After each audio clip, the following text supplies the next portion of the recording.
Arratsaldeon ikusle zer moduz hemen gara, Sanferminetatik bueltan berriz ere albistegiekin hasteko gaur uztailak 17, astelena, hauexek dira gaurko egunak utzizkigun albisteak. Iruñako udalak oso balorazio positiboa egin du aurtengo Sanferminen inguruan, naiz eta bisitari kopuruak bera egin duen, Joseba Siron Iruñako alkateak azpimarratu du oso jaio onak izan direla. Milaka lagun elkartu dira Iruñean Altsasuko atxilotuei babesa emateko. Barkosek dietak bidegabe kobratu zituela salatzen zuen demanda baztertuta, kontu auzitegiak ez du lege oinarririk aurkitu adierazteko Barkosek dietak kobratzen zituela egiten ez ziren bileretara joateagatik. Nafarroako Ogasunak 12 milioi euro itzuli dizkie garraiolariei osasun zerga dela eta. 3 emakumeri eraso egin diete Iruñean asteburu honetan. Eta astelehen honetako albisteekin hasteko eta Sanferminei lotuta, Joseba Siron Iruñeko alkateak balorazio positiboa egin du. Balorazioaren arabera sendotu egin dira Sanfermin herrikoi familiarteko eta partizipatiboak. Guztira 1,45 lagunetik gora bisitarik parte hartu dute aurtengo festa erraldoian. 1,45 milioi pertsona baino gehiagok parte hartu dute aurtengo Sanferminetan, Iruñeko udalak antolatutako 425 ekitaldietan, joan den urtean baino gutxiago. Joseba Siron Iriko alkateak azpimarratu du oso jaionak izan direla. Iruñeko udalak era berean festetako segurtasuna nabarmendu du. Hala ere, salaketa kopuruak 15% behera egin du. Gehienak lapurreta txikiak dira. Entzierroaren arauak hausteagatik 14 korrikalariri isuna jarri zaie. Sironen arabera, festetan hiri segurua da Iruña. Eraso sexistei dagokienez, jaietako alde negatiboa izan direla esan du Sironek. 14 salaketa jaso dituzte aurten, 2 sexu erasoengatik eta 12 sexu ukituengatik. Guztira, 11 gizonezko atxilotu dituzte eraso horiek leporatuta. Jatorrian festek zuten izaera parte hartzailea berreskuratzea bilatu du udalak, eta alkatearen esanetan ondo uztartu da programa ofizial eta herrikoia. Bere ustez, nerabeen gunearekin edo haurrentzako gunearekin adin guztietara heltzeko ahalegina eginda eta hurrengo belaunaldien lekukoa bermatu. Horrez gain, ikurrinarekiko errespetuaren alde lan egin du udalak datorren urteko Sanferminei begira eta autobus gidarien erasoak ekiditeko plana indartu ere bai. Baionaren adibidea jarraitu Iruñak aurten edalontzi berrerabilgarriaren aldeko apustu egin du eta bere arrakasta azpimarratu du Sironek.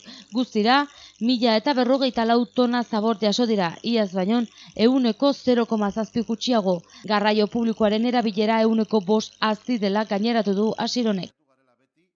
Eta besta kontuak alde batera utzita, milaka lagunen babesa izan dute Altsasuko auzian atxilotutako gazteek. Guztira 5.000 lagunetik gora elkartu ziren pasaden ostiralean Iruñeko Gaztelu plazan muntai politiko, mediatiko eta judiziala salatzeko.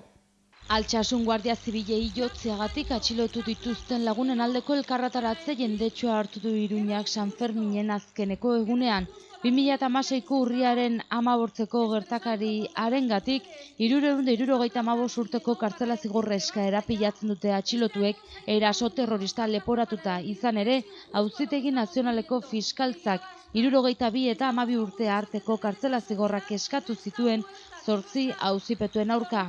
Sanferminetan ere Altsasukoak libre lelopean milaka pertsona elkartu ziren Gaztelu plazan, 5.000 inguru udaltzaingoaren arabera antolatzaileek Altsasukoak aske plataformak ez du daturik eman.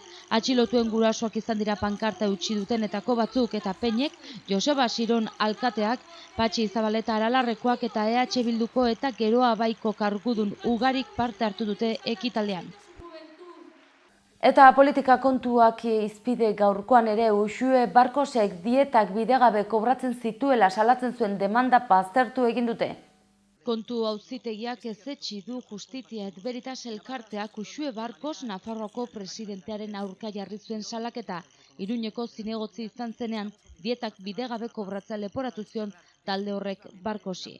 Ebazpenaren arabera ez dago lege oinarririk esateko Barkosen jardunan kontabilitate mailako inolako erantzunkizunik dagoenik, izan ere ez dago frogatuta Barkosek dieta kobratu zituenik 2008 eta 2012 artean bere udaltaldeak egin ez zituen bileretara joateagatik. Akusazioak eskatu zuen Barkosek Iruñeko zinegotzi postua eta Kongresurako diputatu kargu uztartzen zituenean kobratutako 208.000 euro itzultzeko bidegabe kobratutako dietei zegozkielakoan. 208.000 euro horietatik 69.000 euro Barkosi berari eskatu zizkion Justitia et Veritasek eta 129.000 gehiago taldeko gainerako kidek berme gisa haren sinadura erabiliz kobratu zituzten dietei zegozkien ustez. Elkartearen arabera, Barkos ezin zen udal taldeak Iruñan egiten zituen bileretara joan, aste osoa Madrilen igarotzen baitzuen. Auzitegiaren idatziaren arabera Barkosen bilerak neurrizkoak dira eta ez da zaila bileretara joan zela pentsatzea eta gainera berorietara ez zuten bezertan talde politikoko kide guztiak joan. Eta ekonomian dugu albiste orain, Nafarroako ogasunak 12 milioi euro itzuli dizki garraiolariei osasun zerga dela eta. Zerga hori 2002 eta 2013 urteen artean ezarri zen eta gero Europar Batasunak bertan behera utzi zuen. Orain, Nafarroako gobernuak itzuli egin barko die eragina jasan zuten guztiei interesak gehituta. 2015 urte amaieran hasi ziren itzulketa horiek egiten eta parterik handiena iaz itzuli zitzaien. 2016an izan zen hain zuzen adostasunera iritsi ziren urtea garraiolariekin eurekin 10 milioi euro itzultzeko eta beste 2 milioi euro gehiago interesengatik. Aurten segitu egin da itzulketa hori egiten eta urte amaierarako 20 milioi euro itzultze aurre ikusten da. 2002an Espainiako gobernuak erkidegoetako osasun arloko finantziazioa hobeki kudeatu ahal izateko osasun zentimoa ezarri zien garraiolariei. Hala, gobernu autonomikoei aukera ematen zieten defizitari aurre egiteko eta Nafarrak UPNren eta PSNren adostasunarekin 2012 eta 2014 arte ezarri zuten. Dena den, zerga hori bertan bera gelditu zen Europako Justizia Auzitegiak hala erabakita. Eta gaurko albisteekin bukatzeko emakumeen aurkako indarkeria albiste dugu. Asteburu honetan Iruñan 3 emakumeri eraso egin diete. 3 gizonezko atxilotu dituzte.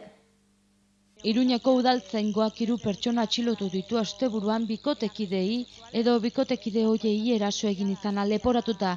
Horietako batean erasoa jasan duen emakumea 8 hilabeteko dago haurdun udaltzaingoak ohar baten bidez zabaldu duenez. Beste kasutako batean agenteek droga eta horren salmentarako hainbat tresna topatu zituzten etxebizitzaren barruan eta hori dela eta drogarekin trafikatzea ere egotzi diote. Eta gaurkoan eguraldi beroa, goazen eguraldiaren iragarpena zein den ikustera.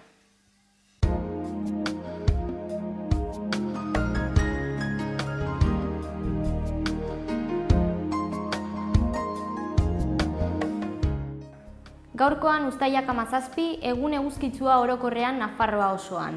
Dena den, arratsalde gau partean bero hodeiak garatuko dira eta baliteke zaparrada trumoitsuren bat lehertzea. Bestalde, hego-haizea ibiliko da bolada gogor batzuekin. Iruñea aldean giro eguzkitsua orokorrean. Egunaren bigarren zatian bero hodeiak garatzen joango dira eta zaparrada trumoitsuren bat eman daiteke ere. 35 eta 19 gradu arteko balioa utziz. Baztanen gaur eguzkia nagusi goiza eta arratsaldearen hasieran hego haizearekin. Ondoren hodeiak ugarituz joango dira eta haizea ahulduko da iparralderantz aldatuz. Temperaturari dagokionez, 32 graduko maximak eta 17 graduko minimak izango dira. Bihar Iruñea aldean eguzkia goizean zehar. Arratsaldetik aurrera zerua tarteka hodeitsu egongo da eta hego-ekialdeko haizea ibiliko da. Egunaren bukaeran bolada gogor batzuekin. Temperatura maksimoak asko igoko dira. Baztanen bihar eguzkia nagusi arratsaldera arte, bero hodeiak agertuko baitira. Hego-ekialdeko haizea ibiliko da, egunaren bigarren partean eki-ipar ekialdekoa izango dena eta temperatura maksimoak nabarmen igoko dira. Uztailak 17 gaur, astelena goazen albisteen errepasoa egitera titularrekin.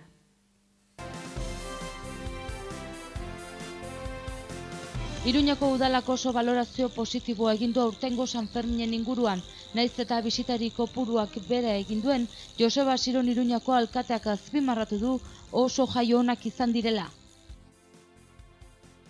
Milaka lagun elkartu dira Iruñean Altsasuko atxilotuei babesa emateko. Barkosek dietak bidegabe kobratu zituela salatzen zuen demanda baztertuta, kontu auzitegiak ez du lege oinarririk aurkitu adierazteko Barkosek dietak kobratzen zituela egiten ez ziren bileretara joateagatik. Nafarroako Ogasunak 12 milioi euro itzuli dizkie garraiolariei osasun zerga dela eta. 3 emakumeri eraso egin diete Iruñean asteburu honetan. Eta bertzerik ez gaurkoz, mila esker zuen arretagatik eta atxalde ona izan. Bihar berriz ere itzuliko gara, ordu berean, hemen Xaloa Telebistan. Agur!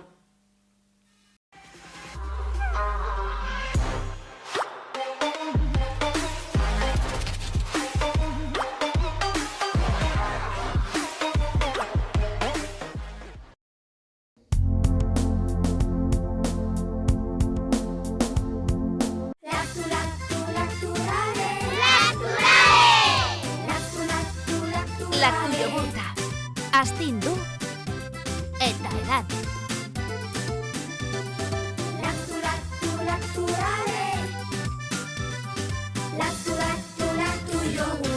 Orain ere, laktu jogurta gaingabetua, 100%! Gorritxon atsedenerako sistema hoberenak eta loaldi egoki batendako beharrezkoak diren produktuak aurkituko dituzu. 40 urte daramatzagu punta-puntako materialak eta marka hoberenak bezeroaren eskura jartzen. Deskansatzeko sistemetan aditua gara, sofak, koltsoiak, somierrak. Hurbildu eta eskuzabali jasoko zaitugu. Iruña, Gorritxo. Erratzun kanpin baztan oporretan deskansatzeko eta ongi pasatzeko 4 izarretako kanpina. Ingurunez zoragarrian eta lasaian. Hondarribi eta Donibane Loitzuneko hondartzetatik 3 ordu laurden eskasera, baztan kanpina.